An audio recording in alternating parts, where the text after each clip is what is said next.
Are you wondering what it takes to reach the pinnacle of success in the competitive world of finance? Or are you wondering how does one navigate the challenges of leadership while being a beacon of inspiration in the fast evolving healthcare industry? Today we will get to these big questions. Hi, I'm Kiran Maestri. Welcome to Future of Our People. It's a series dedicated to leaders who are shaping the future of work and future of business. Today, we have privilege of speaking with Sandhya Sriram, the Group CFO of Narayana Health, who personifies the spirit of excellence and leadership. She's a chartered accountant rank holder, recognized as one of the Asia's power leaders in finance, and one of the India's top 100 women in finance. Sandhya's journey is nothing short of inspirational. Beyond her professional accolades, she is a public speaker, an Economic Times young leader, and a caring mother. Today, join us as we deep dive into the hottest topics of leadership, culture, employee engagement, and the role of technology and aspirations through the lens of financial leader who is shaping the future of healthcare. Sandhya, it's great to have you with us. Thank you. I'm very grateful to you for having invited me here, and I'm really looking forward to this conversation. So let's begin with your professional journey, Sandhya. You've achieved so much success in your career, and it's quite inspiring to look at where you are today, right? So could you walk us through the pivotal moments that set you the foundation for your path to becoming the Group CFO at Narayana Health? Thank you for that question. I started my career with Unilever. I spent, I think, most of my growing up years, if one can say, in that great organization, close to 13 years. Then from there, I moved to the Wipro Group. I spent about another 7 years there, and then now I am with Narayana for 2 years now. So if you look at my career, I started like a line leader, lot of operational responsibilities. So a large part of my claim to fame, if one can say that at that point in time, was about intensity. You take a problem, go after it like a dog behind a bone, solve it, rinse, repeat. Crazy work hours, high intensity, high adrenaline. There's of course thinking involved, but a very, very heavy share of doing. So my leadership style when I started was more like a war captain, rally the troops, charge. As I progressed in my career, I think problems became more nuanced. They couldn't just be solved by brute force, required navigation, resilience, adaptation, and the scale just kept growing. So you can no longer sit on the horse and say, Akraman, and then, but you have to learn to trust your leaders, let them take their own decisions, drive outcomes, and move forward. So my role now has become more like that air traffic controller. As long as you ensure that no plane crashes, your pilots will pretty much take care of the difficult stuff. And you just have to find a way to keep a pulse on everything. So coming to defining moments, there have been many. But this one's my favorite, and I keep sharing it in other occasions also, so you'd have heard this before also. Early on in my career, I really made a big mistake. I can't imagine now that I could have done that. And obviously I was very scared. And I was with this leader who I was reporting to at that point in time, and I was presenting to him saying, this is what I did, and this is the mistake I've made. The first thing he did was, he said, Sandhya, it's my mistake. He took responsibility for everything that happened. Even in the organizational hierarchy, he never exposed me for what went wrong. And he took that as a coaching moment. He sat me down. He told me what I could have done differently. I think that stayed with me. And through my career, I've been very fortunate that I've had leaders who've been not just inspiring, but who've also defined who I am. I have many such stories of how someone has shaped my thinking or my approach, or these could be small stories, but somehow it left a mark on me and defined how I moved forward. The last aspect I want to call out here, and it's a long answer, but really, is that you always don't get the outcomes that you want. Sometimes you feel that some actions were not fair, sometimes you have disappointments professionally. I've had my share of them. But when I've gone through these situations, I've always benefited from anchoring to a purpose professionally, personally, and spiritually. Professional purpose is like resonance with the organization. Directionally, are we going in the right place? Is this a place where I belong? That really anchors you and it helps you through your journey. Personal purpose is to own the identity of what you want to become and whether everything that you're doing is leading you there. And of course, spiritual purpose is very personal to each person. So that gives you the strength for your career. The analogy of where you started as a boat to become an aircraft, right? It's easier for us to resonate as well. And thank you for sharing this defining moment, right, where you've been mentored by great leaders. More often than not, we all wanted to work for a leader who has our back. And I really love the word you said about as a coaching moment. Yes, things have happened, but it's an opportunity for us to further, right, improve and excel on it. You really made an interesting point about leadership is all about inspiring others, right? All about setting the tone for the entire organization. In a sector as dynamic, as vital as healthcare, where the well-being of individuals is at the forefront, right? The ripple effect of leadership decisions is kind of significant. On that note, Sandhya, how does effective leadership influence organization culture? According to me, a great leader is one who is able to achieve superlative outcomes, no matter how small the resources are. And I always share this example also, so sorry for that repeat, but this is Nitin Paranjpe. He used to be the CEO of HUL at some point in time.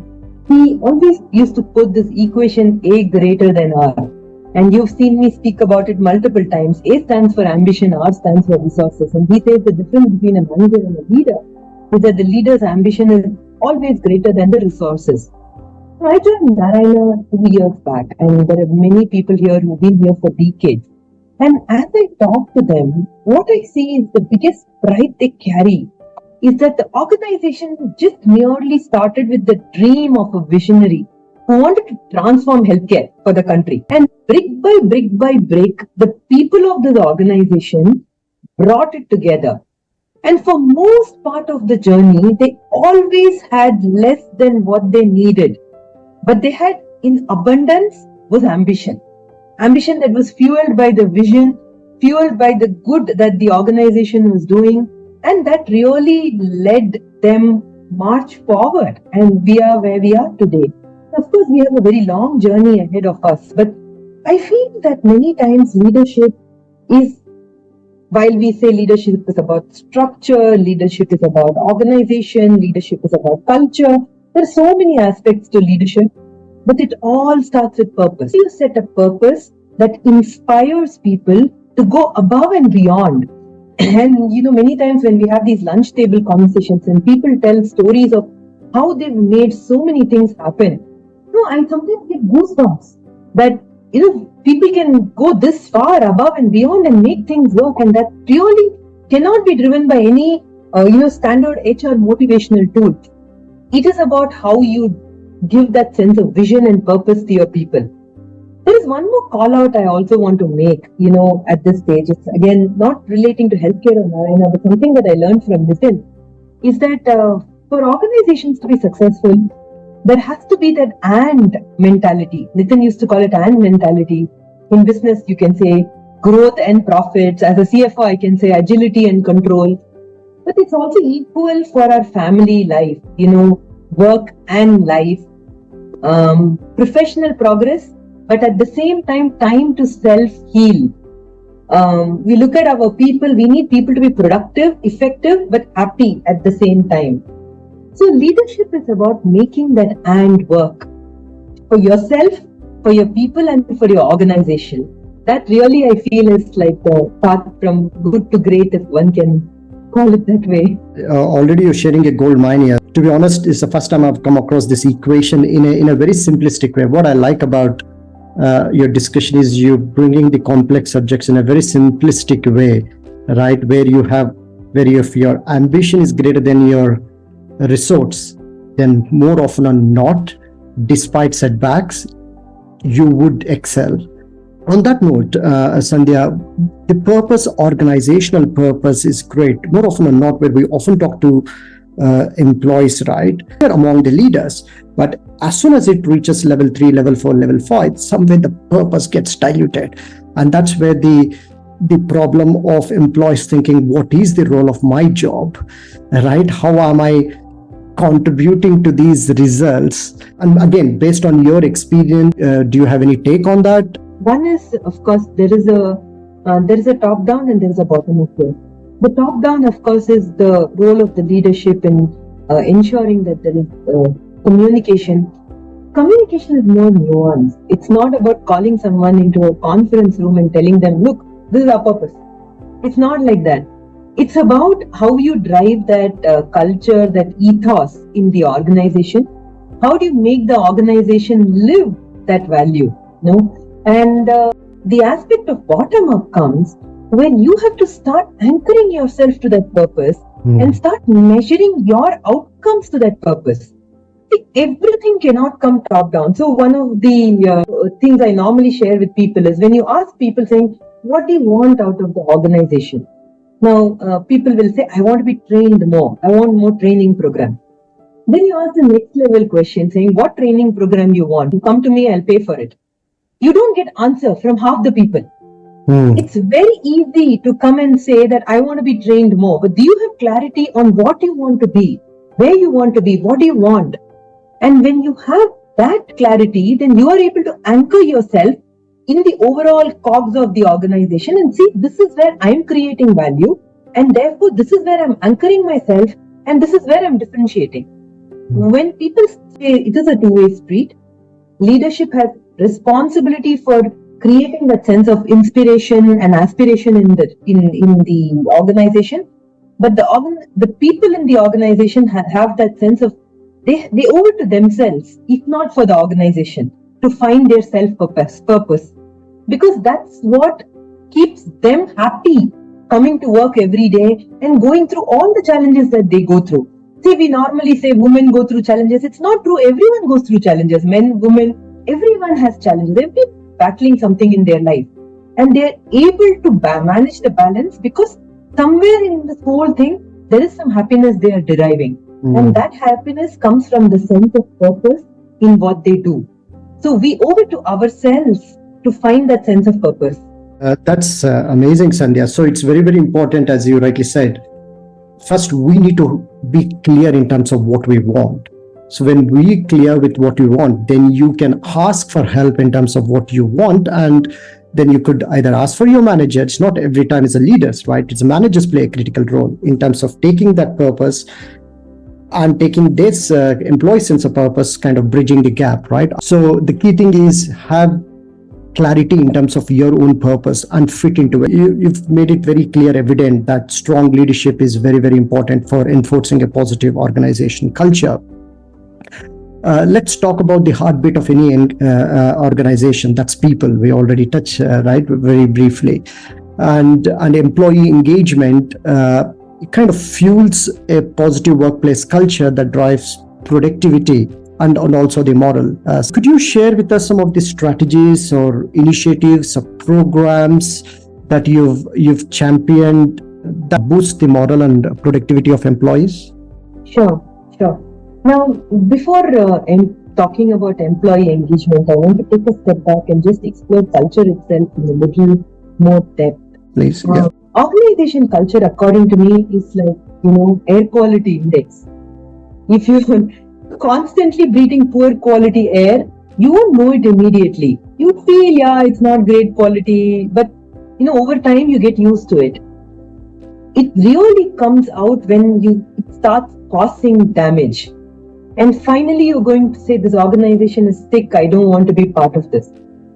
So as leaders, I think we need to have that air quality barometer in us to see that are we building a culture that is open, transparent, encouraging, growth-oriented, people-focused. So while you can list out, a lot of activities that we do, we also do, many organizations do. One is nurturing a culture of learning, nurturing a culture of feedback, we do a lot of interventions. In fact, one of our ESG goals for Narayana is just the absolute person hours we spend training our people. We've taken that as a goal for ourselves, and we've set a very high goal on that front. And on top of that, at every level, we have interventions. At a very operational level, how do I do my job better? How do I get ready for my next level? So the soft skills. Once I move on to my next level, how can I be successful in that level? So there are a lot of programs around that. Then there are programs around leadership. In fact, we've tied up with IIM Bangalore, where we work a curated curriculum for an MBA in healthcare, which we make it, a lot of our people take that MBA and give them the transition to leadership roles. So there are many interventions that all organizations do, we also do. But culture building is more deeper than that. It's about being able to sense how the organization feels. Now, culture is not something that you can touch, feel, or smell. You have to sense, feel. And I normally say, you can't, like on the board, you can't write down in a classroom in the board, this is company culture, you just get aligned to it. It's not like that. So 2-3 aspects I feel which enables. One, of course, is purpose. We spoke about it quite extensively. Second, I feel, is honesty. If we are able to transparently and honestly communicate upward, downward, and horizontally, so people should be able to honestly share their feedback with the leadership. Leadership should be able to share the why they do what they do, and take feedback as well to say, no, this is not working, so let's rework this. That creates an alignment in the organization. And finally, the most important thing in an organization is fairness. The organization has to be fair to its employees, to its customers, to its stakeholders. So we have to think long term and make balanced choices. So for example, Narayana is a socially leaning organization. So we are always trying to bring the cost of healthcare down. And our investors will always ask us saying, why are you not more profitable than where you are? Our customers obviously want healthcare to be more affordable, to be fair to both. We can't say that we're going to now make all our procedures free of cost, and therefore, because we are a listed company, we have to be fair to our investors. But at the same time, we are in healthcare, which is more sensitive than anybody else. But we owe it to the society to improve the quality of healthcare for the society. So we have to work very hard to bring the cost of healthcare down so that it's affordable for our people. And it makes sense for our employees also. We can't ask them to come and say that, okay, we have to, for example, create processes, systems, enablement, which makes them effective. I can't say I have to bring down the cost for my patients, so I won't give you the latest technology. We have to make it fair for everyone. Sense of fairness creates a sustainable, maybe not an aggressive organization, but it creates a sustainable organization which can build a longer term successful formula or a more stronger culture. Now, I think that's, I really love the analogy once again. As you rightly pointed, culture is like a wind, right? It cannot be seen, but it can be felt. And going back to that open and transparent, as you rightly pointed, pretty much what you're saying, Sandhya, is you creating that psychological safety for your employees and share their feedback, right, in terms of areas for improvement, because that's the way you kind of bring innovation at your workplace. Narayana Health had a stupendous success within 2 decades, in 2000, and pretty much employing more than 10,000 plus, treating 2.6 million patients every year.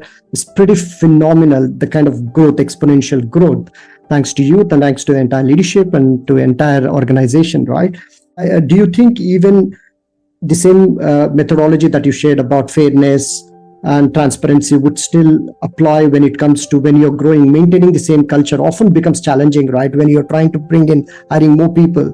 Narayana, and also in my previous companies, which are also very large companies, and in some form I've seen that fabric of culture being very reasonably absorbed at the length and breadth of the organization.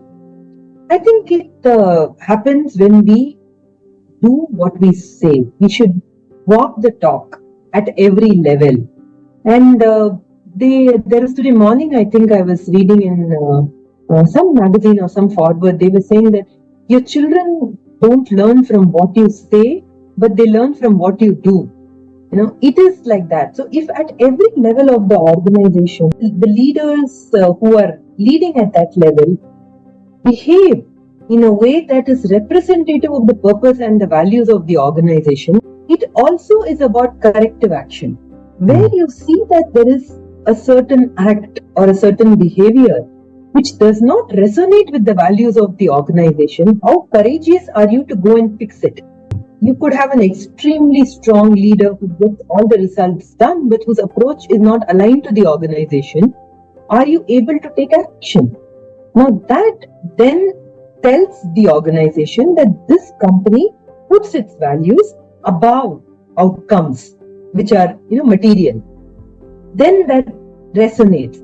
And it's not just here across. I think I've been fortunate to work for organizations like that, where always at every level the culture is lived. So when new people come, normally when people come into an organization for the first 90 days, they observe the style of how people respond to situations, respond to triggers, respond to challenges. And that's how they make their own mental math on what the culture of the organization is. And mostly people have a very broad frame of, okay, below this, it's not acceptable to me. But from say 5 to 500, I will make do. Above 500 is exceptional. Below 5 is not acceptable. I will somehow make it work between 5 to 500. So that's how people come into organizations. More so, I think today's generation is thinking that range of acceptability, but still it's a broad range.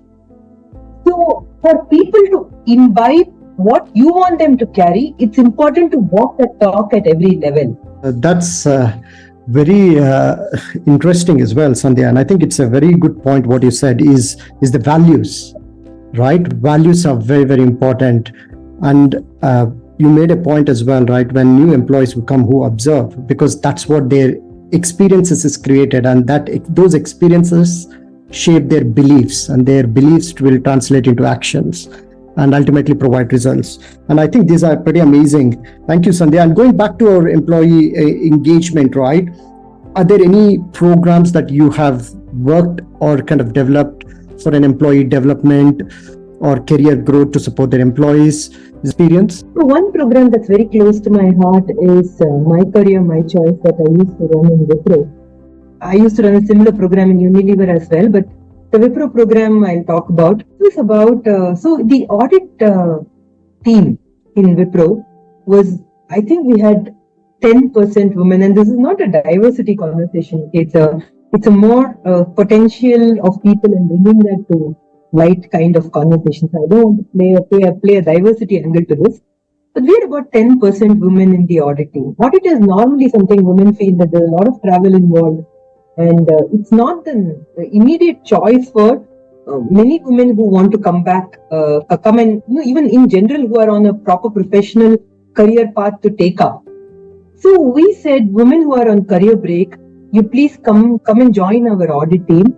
We will work projects for you, because every audit has certain segments that you can do on site, certain segments that you can do from with technology. Lots can be done.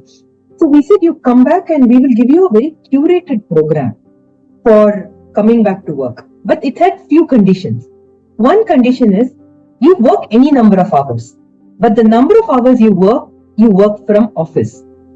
Because that switch has to happen when you've taken a career break for 5 years, 6 years, 10 years. You're so used to holding everything for the home. Once you get into a professional work environment, you have to prioritize. Some balls you can hold, some balls you will drop.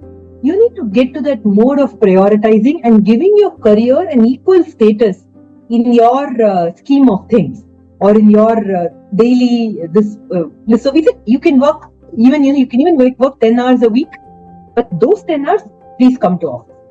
That was the first condition. The second condition is that at some point in time you must commit. That point in time is left to you. It is 2 years, 5 years, 6 months. you must commit to coming back full time. And the third commitment was that while we will be flexible, etc., but we will not give you any special allowance that you are different and therefore you are going to be assessed differently. You will be assessed on your work outcomes. You may have limited outcomes assigned to you, but on those outcomes, you are going to be assessed exactly the same as anybody else who's working full time.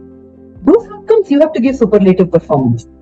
Worked with that model, I was very happy that by I think in a year and a half, so many women took that program. Most of them continued. They didn't drop out. All of them worked from office, and I think almost 80% of them, they were able to come into full-time work in a year's time. And they took on proper full-time responsibilities in the organization after that. So somehow I feel and at some point in time, the audit team also moved from 10% women to 50% women. So it was, for me, very energizing because many times the blocks are in our head and we have to unblock them. And when we make that small flip or switch in the head, then we kind of completely come to, and these girls used to be the top performers. In comparison with with the rest of the team, they really used to deliver superlative performance. So I think many times that little bit of encouragement, little bit of boundaries, and little bit of this you have to do can make a difference. I mean, this is a fantastic example, Sandhya. Really loved it. In a way, you're giving the sense of accountability by shifting their mindset, right? And you formulating new habits. Because it's easy for them to go back because they have to come back to work. They've been used to working from home, but by pushing it for 2-3 months, it kind of formed a new habit, and that habit converted into a full-time workforce as well. This is a fantastic example, Sandhya. And now let's come to our favorite topic, which everybody's favorite topic is around the Gen AI, right? The technology is really having a profound impact the way we live and work. And especially I wanted to understand from a finance perspective as well, right? How do you think this Gen AI is kind of revolutionizing the finance side of the business as well? And I could see in the articles and posts, Narayana Health has got robots, for example, or you are running a finance masterclass as well, all the revenue generating capabilities. But we wanted to understand from your perspective, what's your take from a finance perspective within just not specific to healthcare, but in general in any industry? Sure. So one thing I do want to clarify is finance is a mirror of the business. Yes. And therefore, any intervention to be meaningful has to create business value. I can always share with you, we are doing many use cases in finance, in using Gen AI. I can share with you some of them, but one overarching principle with which we will have to work, which we work with, is to say, any intervention I make, is it creating business value? So those are the relevant projects for any IT tool. Because what I find many times people do is that the order in which they choose IT solutions, first is I take a technology, okay, Gen AI, blockchain, blah, blah, blah. Then I go into, okay, what all problems are there? Let me see if I can solve this through, Gen AI or blockchain or whatever. And then I come to, okay, this is the problem I want to solve. The order has to be reversed. Our purpose in life is to make business better, solve business problems. We have to then look at what is my number 1, number 2, number 3, number 10 problems which I want to solve. And then look at what is the right technology to solve it. And thereafter, see if Gen AI is the tool or blockchain is the tool or something else is the tool. Then figure out how to deploy Gen AI or blockchain to solve business problems. That gives the maximum potential to success in, I think I read this in Lean Startup. He says otherwise you're caught an illusion of traction. You're just doing so many things, but it's just an illusion that you're doing something. It's not really resulting in business value. So that's my take on any technology, including Gen AI. Now, coming to the projects, I can talk about one of the projects we are working on with our Medha team, which is our in-house analytics team, which is we are trying to see how we can improve the leadership reviews, the conversations in the leadership reviews. So today, most of the time in leadership reviews, we obviously have everything dashboarded and we don't do any Excels or everything is there and it's all transparent. So that hurdle we have crossed. But what we do now is we'll open up the dashboards and we will look at questions saying, okay, why is this parameter moved? What is happening here? Why is this working like this? So now we are training the Gen AI to ask those questions. So before we come into the leadership review, actually the questions that the leaders would have otherwise asked, the bot would have already asked. That's the work that we are working on. So the bot gives you a summary of what has happened with the performance. So then you are able to refocus leadership time. It's the most premium commodity in an organization. Many times we feel that money is the most premium commodity in the organization. No, leadership time is the most premium commodity. Organization time, not just leadership. Organization time is the most premium commodity in the organization. And if we are able to channelize that organization time to the most productive outcomes, that's how organizations get a disproportionate growth. So we're now trying to see that can we take out that what is this out of the leadership reviews, and can we actually then spend that time saying, okay, all of these were what has happened. What do we do for the next quarter? So really pivot the time from looking backward to looking forward. So that's one project we are working on. We are almost there in the UAT stages right now. But really for me, I think all these technologies will keep coming. People who will really crack those technologies and make a difference are people who are looking to solve business problems using any technology that's available, even if the technology is a calculator. As long as it solves a business problem, it's meaningful. I mean, this is an amazing example, Sandhya. I've never heard of such an example where within an organization you're developing an AI bot, especially to safeguard the organizational time or leadership's time, right? More often than not, we often prioritize, or kind of with countless demands on our time, we are juggling with many things. You coming up with this AI bot, I would love to know more about that in terms of how much of time it has saved and decisions as well. So is it going to be rolled out across the organization, or is it just the leadership itself?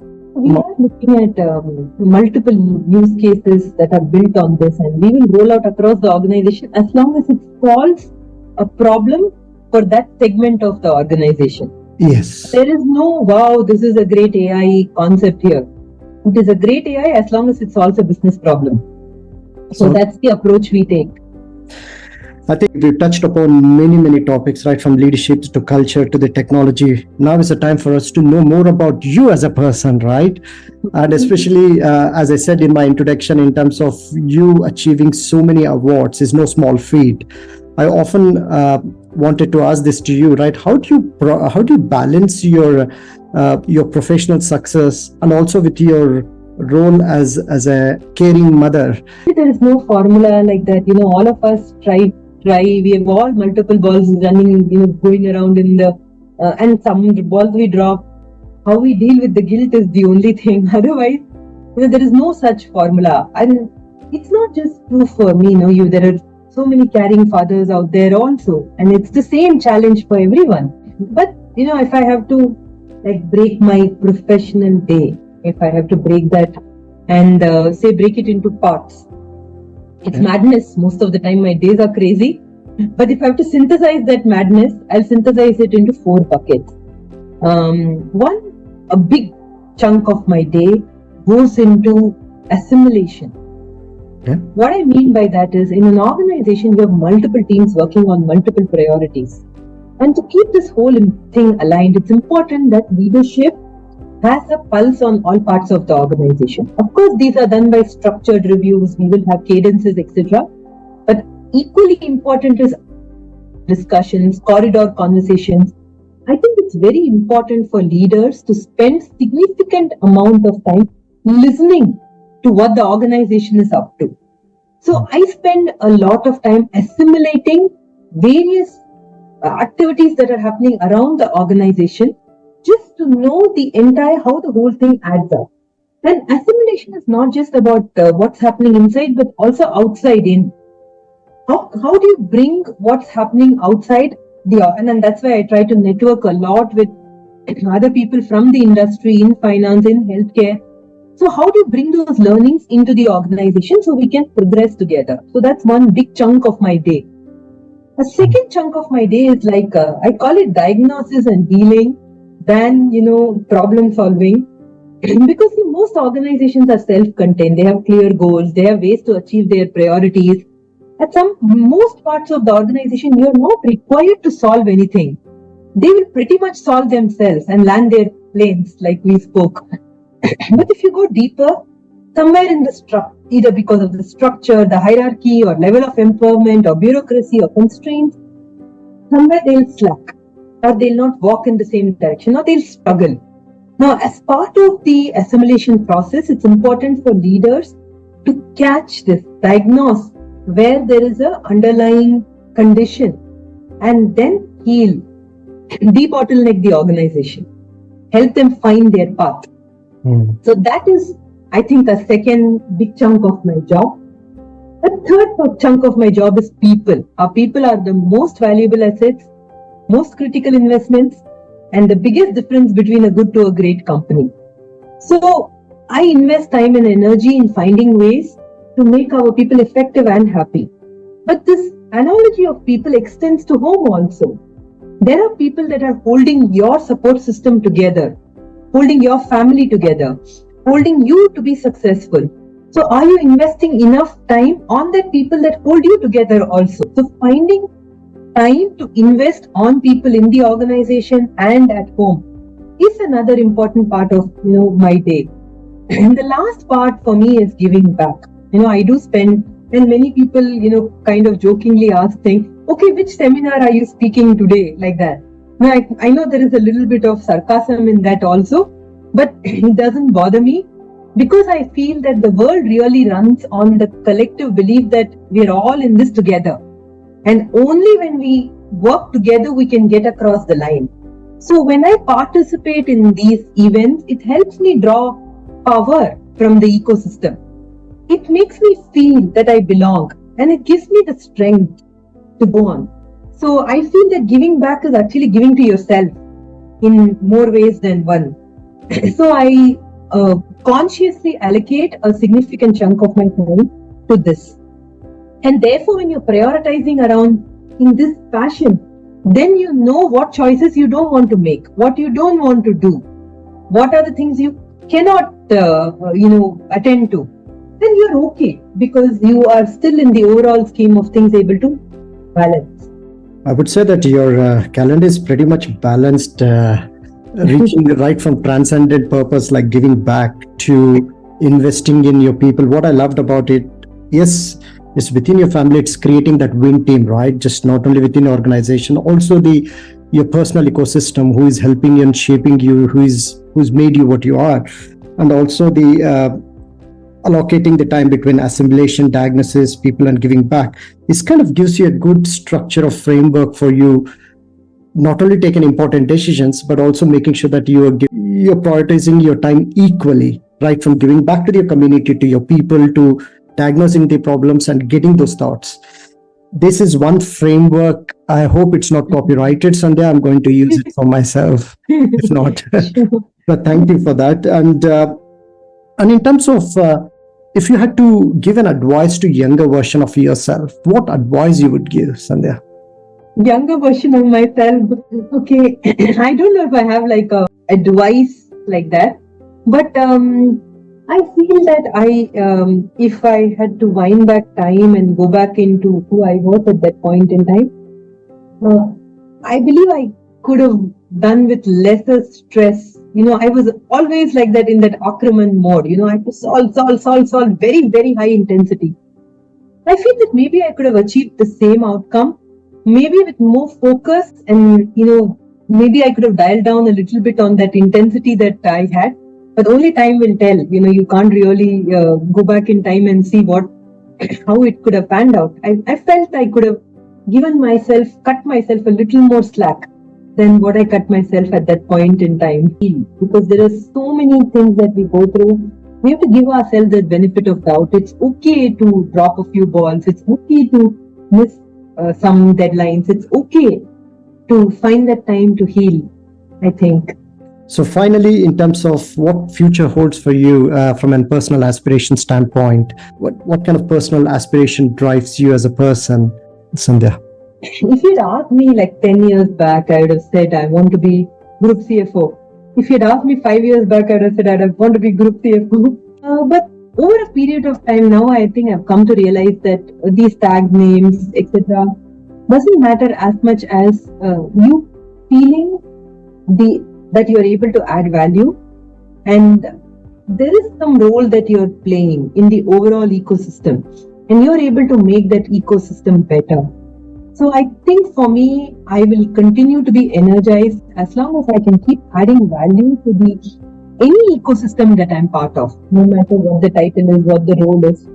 I think that will continue to energize me. And assuming I'm not adding value to that ecosystem, then I will know that that's the time to stop. And I think it's all about value, right? Adding value to the ecosystem. It's a very great way of looking at things rather than more often than not, we always chase. In fact, I was also one of the biggest culprits chasing the titles. You wanted to work for big organizations. More often than not, just as you rightly pointed, sometimes shift in the mindset of just focus on delivering value, what value systems, what problems you're trying to solve, and find that purpose and find that meaning into it and move forward. Really loved it. Sandhya, I have to say thank you. I mean, your insights today have been incredibly enlightening, right from sharing your framework, how do you prioritize and organize your calendar from assimilation to diagnosis to people and giving back to people as the heartbeat of what you do and how you do. This, for me, these insights have been enlightening, and thank you for sharing your valuable time and in fact wisdom with us. And I hope our listeners will find this inspiring as well. Thank you once again, Sandhya. Thank you for giving me this opportunity. It was really, really nice talking to you. And I'm like really charged up for the rest of the day. So you've given me more. So thank you for that. No, thank you, and we really wish you and please keep doing the great work and all the value that you're adding, and really love the transcended purpose. We want to see you more and more seminars. It's not about you going there, but it's all about you kind of giving an opportunity for others to listen to you, to also for you to learn from the others, but also you giving back to the community, which is something very meaningful.